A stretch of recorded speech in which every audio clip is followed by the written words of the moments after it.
This is me in 1995, a 28-year-old self-made millionaire who thought he had money figured out. I'd built a thriving business empire consisting of multiple shops and warehouses.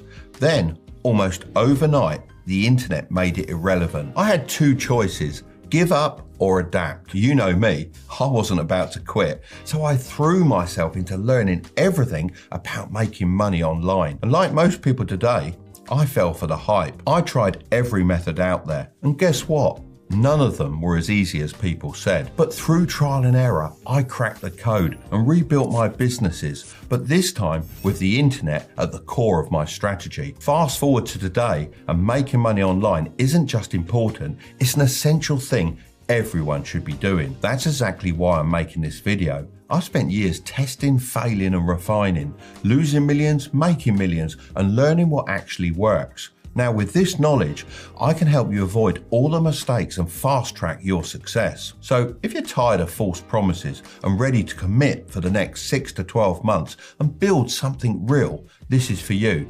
No gimmicks, no BS, just the process that actually works. All right, so this is the online wealth wheel. And whether you realize it or not, you're already on it. There are three main stages that define where people are in their journey to making money online, plus a secret fourth stage that only a few ever reach. We'll discuss that one at the end.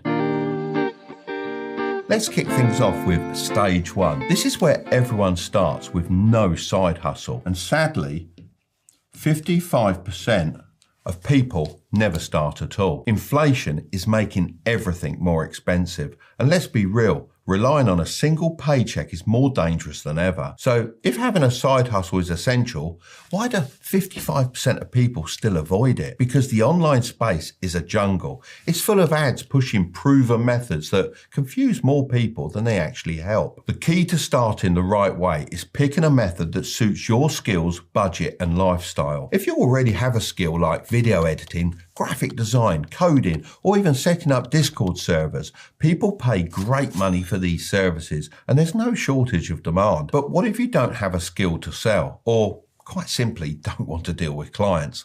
That's where product-based businesses come in. One of the best options is selling products online without ever holding inventory yourself. But I'll get into this in more detail later on. That brings me on to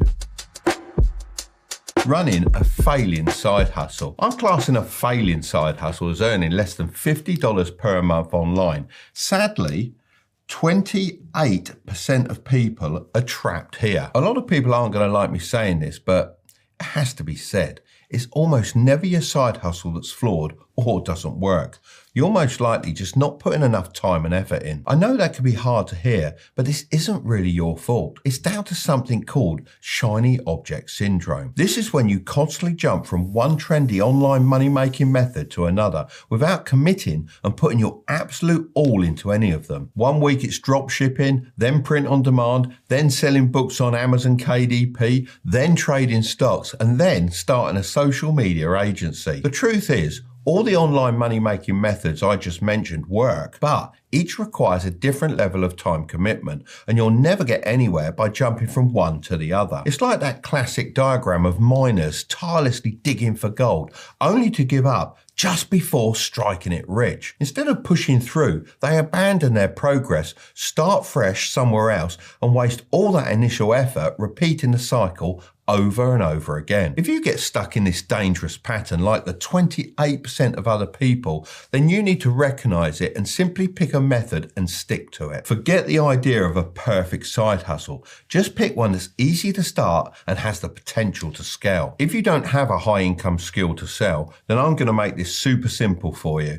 In all my years of experience, the thing that has made me the most amount of money online is e-commerce. So I recommend you focus on that, but not in the way most people do. A lot of beginners assume starting an online store means dealing with inventory, suppliers, or complex setups, but that's not the case anymore. That's because you can now utilize AI-built Shopify stores. Instead of spending weeks setting everything up like I had to back in the day, you can now use a free tool called buildyourstore.ai to launch a fully automated store that would normally cost $200 to $300 to set up. But this does it for free in a matter of minutes. You just just enter your name and email, pick a niche like fashion, tech or pets, and the AI chooses winning products, designs your store, and makes it look professional from day one. If you want to go through this process completely for free, then just click the link in the description and it'll walk you through everything. From there, it syncs directly with Shopify, giving you exclusive access to a 3-month Shopify trial for only $1 per month. But what about making sales? Well, the biggest mistake people make with e-commerce is giving up too soon. Surprise, surprise.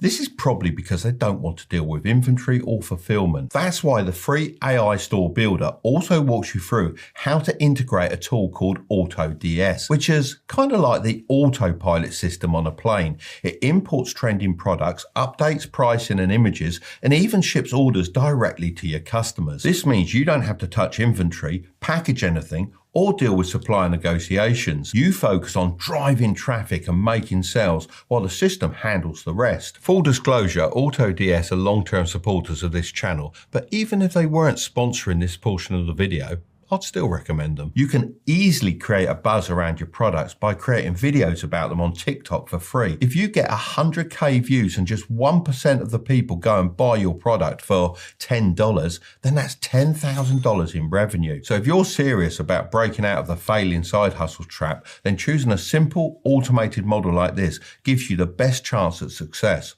No more bouncing between business ideas, just commit, launch, and put in the work to scale it up. Stage 3 is running a successful side hustle. Believe it or not, only 16% of people who start making money online ever make more than $50 per month. The people in this percentile make anywhere from $51 on the low end all the way up to $10,000 a month. Of course, the higher end is what I'd consider actually successful. So what are these 16% of people doing differently, and how can you start applying it to yourself? Well, there's some clear things that I've noticed that separate the people who struggle from those who actually make money online. And to help you get there, I'm going to break them down into 4 key steps that you can follow. Step 1 is to stop trying to appeal to everyone. You might think casting a wide net will get you more sales, but in reality, it does the opposite. If you try to appeal to everyone, you'll appeal to no one. So before you even start promoting your store, grab a notepad or open your notes app and describe your ideal customer. How old are they? What are their interests? What are their struggles? And what type of content do they consume? The clearer you are about this, the easier it becomes to create content that actually grabs their attention. Think of it like this. It's always easier to get one person's attention by speaking directly to them than it is to shout at a crowd and hope someone listens. Step 2 is to stay consistent. Most people go all in for a few weeks, fueled by a burst of motivation, then vanish the moment they don't see instant results. The key is putting consistency over perfection. You don't need to be working 12-hour days or waking up at 5 a.m. You just need small daily actions that keep your store in front of people. So here are some actionable things you should focus on every day. Post content about your products daily to stay visible and consistently appear in people's feeds. Engage with comments and messages to build trust, strengthen relationships, and increase the likelihood of conversions. Test different product descriptions and images, since even small tweaks can significantly impact sales. Step 3 is to show, don't just tell. Most people's marketing strategies completely miss the mark, no pun intended. They just don't make it clear why someone should buy their product. For example, let's say you're selling custom gaming controllers. Just posting a gameplay clip with a link in the description isn't enough. People need a clear reason to buy. Instead of assuming they'll connect the dots themselves, you need to show and tell. Start by showcasing the controller up close, demonstrating how the extra buttons, or as you gamers know them, paddles and trigger stops, enhance gameplay. Explain the real benefits, like how these features help players react faster and gain an edge in competitive matches. Finally, compare it to a standard controller to highlight exactly why yours is better. If customers can't clearly see the product, understand why it's different, and immediately grasp how it benefits them, they won't buy it. It's as simple as that. Step 4 is to build trust with social proof. People need proof before they spend their money, especially when buying from a brand they've never heard of. Think about it for a second. Would you buy a fitness program that promises insane results but has 0 before and after photos and no testimonials? Probably not. If you're just starting out, order your own product and record an unboxing video to show exactly what customers will receive. Even if you don't have sales yet, ask friends or family to test them out and leave honest reviews, as it's better to have some feedback than none at all. Finally, showcase real people using your products instead of relying solely on stock photos. People have been burned by bad online purchases before. I mean, we've all seen those situations where the product is nothing like the picture. So make sure your customers know exactly what they're getting and why other people love it.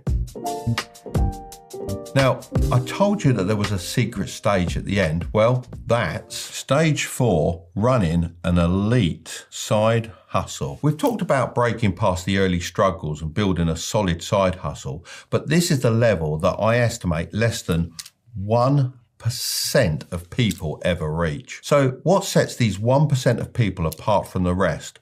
One word: reinvesting. As soon as you start making money, put a small portion back into your side hustle. A lot of people think the goal of making money is to spend it on nice things, but the real power of money is using it to make even more money. I've talked before about investing in the stock market, but when you're just starting out, the best investment isn't stocks, it's your own business. Unlike stocks where you have to sit back and wait, you have full control over growing your own side hustle. So how do you reinvest in a way that actually helps you make more? Well, firstly, you focus on upgrading your tools. In the beginning, you might be doing everything manually, but once you start making sales, reinvesting in tools that save you time can help you scale. Secondly, you can put money into getting more customers. The people that make the most money online don't just wait for people to come to them, they reinvest in marketing to bring in more traffic and sales. Whether that's paying for ads, testing new content ideas, or working with small influencers to get their store in front of the right audience. Thirdly, you can start to outsource. Instead of trying to do everything alone, the 1% reinvest in outsourcing small tasks. Now, if you're just getting started, this might sound like something you should worry about later, but that's exactly why most people never reach this level. This could be as simple as paying someone on Fiverr to design a better logo for your store, or paying your friend to film some social media content for you. If you start thinking this way early on, knowing that your first profit should go back into growing your side hustle, you'll already be ahead of 99% of people who get stuck at these lower levels. If you're ambitious but lazy, I'm going to leave that video. The stock market is over and you should get out before Trump triggers a full-blown recession. That's what the mainstream media want you to think. Headlines are screaming disaster, social media is in a frenzy, and everyone is asking the same question: should I sell now before it gets worse? But there's more to this than meets the eye. If you followed me for a while, you know I'm a serious investor who's obsessed with the stock market. And since so many of you have started investing because of my videos, I feel a responsibility to give you my honest take on the situation. So before you panic, let's take a step back and look at the bigger picture together. Every market crash has a cause, and this one isn't random. There are 3 main triggers behind it, and all of them tie back to one man: Donald Trump. Now, before anyone jumps to conclusions, this isn't about politics. I'm not here to take sides, and as a British investor looking in, my only concern is how this impacts investors like you and me. So let's break down the 3 biggest triggers behind this crash, why they matter, and what you can do to benefit from all this mayhem. Trigger 1 is Trump's trade war. Trump has always pitched himself as the ultimate deal maker. He's the guy who fights for American jobs and plays hardball with other countries. But the trade wars he's fighting could increase your weekly shopping bill and cause a recession. The last time the US tried this, it helped trigger the Great Depression, wiping out jobs and wrecking the economy. Now, history might be repeating itself. Stocks are already crashing, prices are rising, and if this spirals, it won't just hurt Wall Street, it'll hit you where it matters most: your bank account. Let me take you back to 1930, when I was just a boy. The US government decided to slap massive taxes called tariffs on imported goods to protect American businesses from foreign competition. It was called the Smoot-Hawley Tariff Act, and it turned out to be one of the worst economic mistakes in history. At first, it seemed like it would help. American companies wouldn't have to compete with cheap imports and more products would be made in the USA. But there was a big problem. Other countries fought back. Nations that used to trade with the US started raising their own tariffs, making it harder for American businesses to sell products overseas. Trade slowed to an absolute crawl. Businesses collapsed and millions lost their jobs. Instead of fixing the economy, it helped turn a regular recession into the Great Depression, one of the worst financial crises ever. Fast forward nearly a century, and Trump has brought back tariffs in a big way. In February 2025, Trump announced a 10% tariff on Canadian energy imports and a 25% tariff on other Canadian goods. In retaliation, Canada imposed a 25% tariff on American imports. Then in March, Ontario implemented a 25% surcharge on electricity exports to the US, affecting states like New York, Michigan and Minnesota. However, in my opinion, this was more of a symbolic move that wouldn't have seriously damaged the US economy. However, Trump didn't hold back, and instead of just brushing it off, he fired back by increasing tariffs on Canadian steel and aluminium to 50%. Unlike Canada's move, this wasn't just for show. It hit Canada's manufacturing industry hard while also driving up steel prices for American businesses that rely on imports. But why am I telling you all this? Well, this is where the real problem starts. Tariffs sound good on paper, as they're meant to punish foreign businesses while encouraging more stuff to be made in America. But in reality, they end up hurting regular people more than anyone else. As a business owner who manufactures products and imports from China myself, I know that when businesses are forced to pay more for materials, they don't just absorb the cost, they pass it on to their customers. That means higher prices on cars, appliances and electronics. In addition to this, food becomes more expensive because supply chains get disrupted, meaning that everyday essentials cost more, stretching household budgets even further. On top of that, other countries aren't just sitting around while Trump raises tariffs, they're forming new alliances to trade without the US. China is leading the charge with the BRICS alliance, partnering with Brazil, Russia, India and South Africa to reduce dependence on American trade. So the more the US isolates itself, the more other countries look elsewhere for business. So what's my opinion on all of this as an experienced investor? Well, if Trump goes all in on this trade war, history suggests it'll do more harm than good. While some industries might get a short-term boost, the long-term damage, such as higher prices, weaker global ties, and a slowing US economy, could far outweigh any benefits. But if I'm being completely honest, I don't think Trump actually wants high tariffs. I know that sounds crazy, but hear me out. Trump is, at his core, a businessman and a deal maker, just like me. That's why I believe he's using tariffs as a negotiation tactic, not as an end goal. So if that's true, what does he actually want? Well, I think he's after free global trade, but on terms that favour the US. And if he pulls that off, it could pay off big time. However, the problem is his approach is creating massive uncertainty. The constant backtracking, new tariffs and mixed signals are spooking the stock market because investors hate unpredictability. If this drags on too long, it could shake confidence so much that it pushes the economy towards recession, something even Trump's own administration has admitted they're willing to risk. Right now, the market isn't just reacting to tariffs. It's reacting to uncertainty about what comes next. And in investing, uncertainty is one of the biggest killers of confidence. Trigger 2 is Trump's stance on NATO. Trump has openly questioned the role of NATO, the military alliance that protects Western countries. He suggested that the US shouldn't keep defending allies unless they start paying more for their own protection. While that might sound like a fair demand, if the US steps back from its NATO commitments, it could create a power vacuum that countries like Russia and China might exploit. Markets hate uncertainty. The second investors sense that world stability is at risk, they panic. If NATO weakens, it could encourage Russia to push further into Europe, or even lead to new conflicts as countries try to adjust to a world without the USA acting as the global police force. More conflicts mean higher military spending, unpredictable trade relationships, and spikes in energy prices, all of which can rattle the stock market. Trigger 3 is Trump's secret plan. There's been a theory circulating that Trump may be crashing the stock market on purpose. I know that sounds crazy, but there is some evidence for it. Trump has never been a fan of high interest rates. In fact, he's called them ridiculous and has openly attacked the Federal Reserve for keeping them high. Now, here's where it gets interesting. The Fed is technically independent, meaning Trump can't just tell them to cut interest rates, but their decisions are based on economic conditions. If the stock market crashes and a recession seems inevitable, the Fed has no choice but to step in and slash interest rates to prevent a total meltdown. But why does Trump want lower rates? Well, because high interest rates slow down the economy. Businesses borrow less, stocks struggle, people stop spending as much, and for Trump, who loves growth and hates anything that makes America look weak, they're a problem. It's not just about making the stock market go up, it's way bigger than that. The US government is drowning in $36.5 trillion of debt, and when interest rates are high, the cost of that debt goes through the roof. Think of it like a massive credit card bill.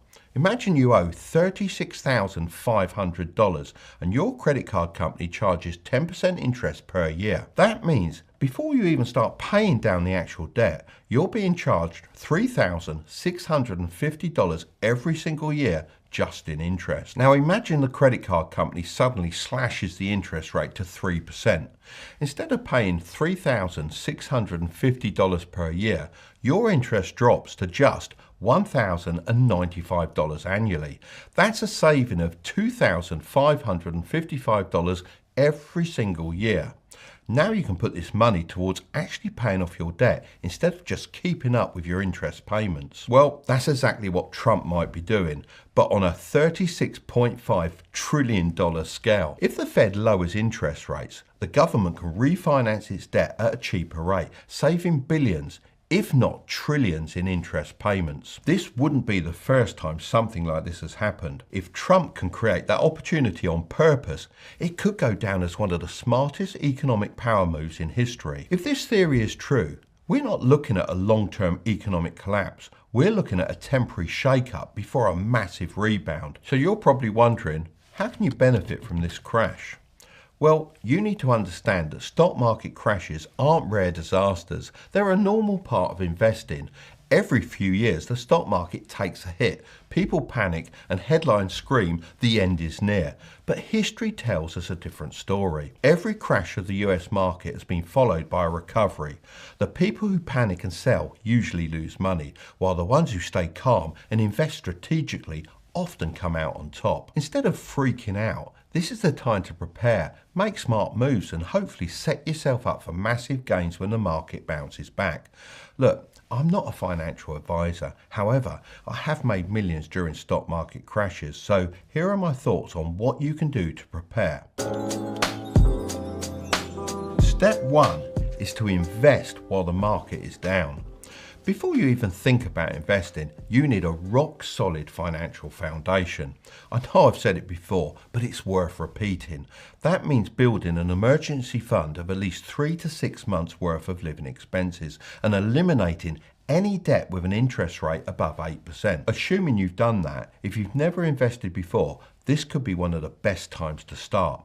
Stocks are essentially on sale. During the 2008 financial crisis, I was still investing at the bottom and saw my investments double within a few years. However, many of my friends panicked and sold, locking in their losses and missing out on the recovery. No one can perfectly predict the exact bottom of the market.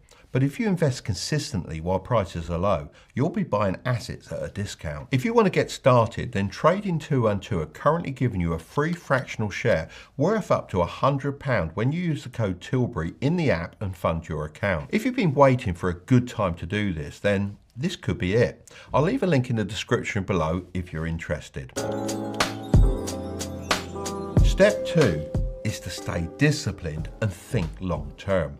Market crashes aren't random, they follow predictable cycles. There are 3 types of crashes. Corrections, which is a 10 to 20% drop. These happen frequently and are part of a healthy market. Bear markets, which is a 20 to 40% drop, these happen every few years and last about 289 days on average. And full collapses, which are more than 40% drops. These are rare, but have historically been followed by huge recoveries in the USA. The biggest mistake new investors make is letting emotions dictate their decisions. When stocks drop, fear kicks in and people sell at a loss. When stocks rise, greed takes over, and then they buy at inflated prices.